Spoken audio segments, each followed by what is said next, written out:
The best thing to do is to be as quiet as possible and the least detected by anybody.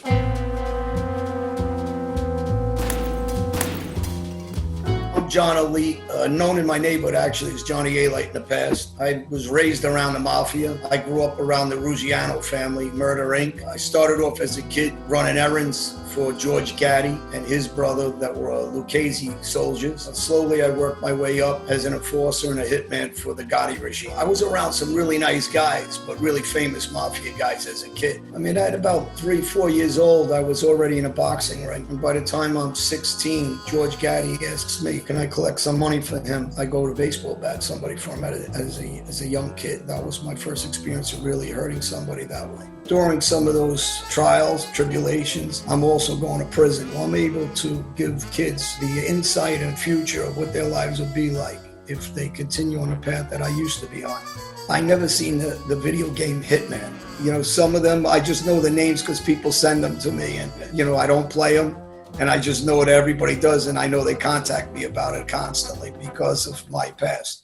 At the location, no hostile presence. Infiltrate the house and get us a lead on the shadow client. It's so fake, so ridiculous. Coming off the beach, going into the brush, that's all okay, you know. Yeah, shooting the camera and the noise, I know they're gonna show it kind of like it's a silencer. And what happens if he would have missed? I mean, the noise.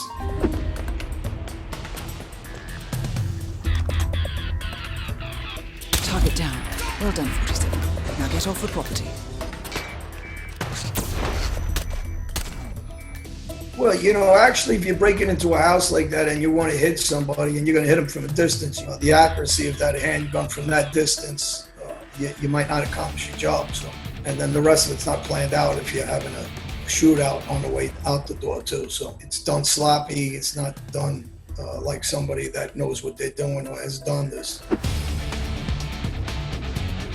Man, I'm on the roof and nothing to report here. Over.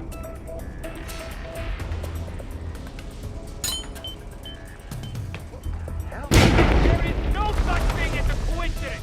Search this place. We wait for backup.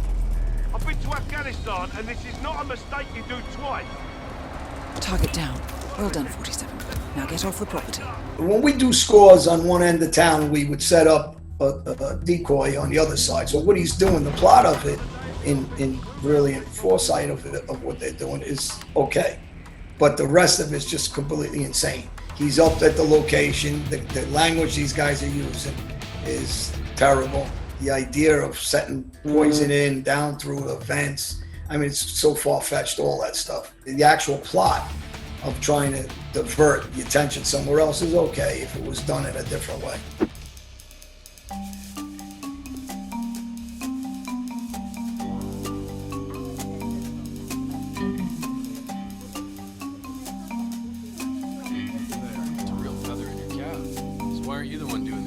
Target down. Well done, 47. Now get off the property.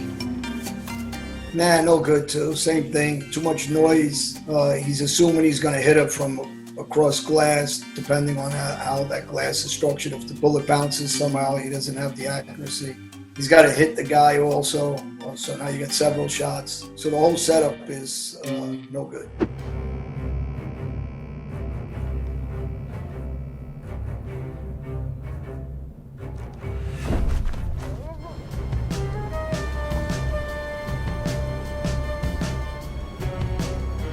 Target down. Well done, 47. Now get off the property. This one is the stupidest of all of them because you're not going to hit her like that. It's just too, she could have looked up. He's in the bed next to her. He's too exposed. Anything can happen at that point before he approaches her. She could have screamed if she saw him. He's laying right there. Maybe he's got a pistol under his pillow. A lot of guys like me carry guns under the bed, mattress under the pillow. So if the guy does hear him, he just flips over and shoots him. The worst one was the gunfire across glass to everybody in the room, and the worst one was definitely the gunfire.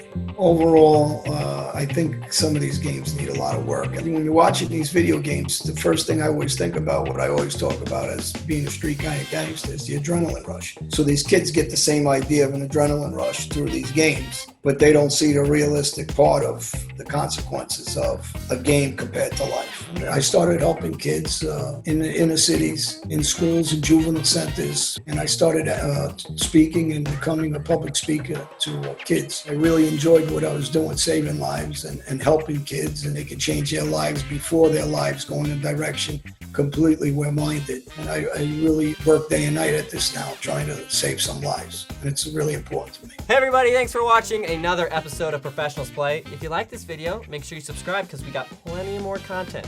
Check it out.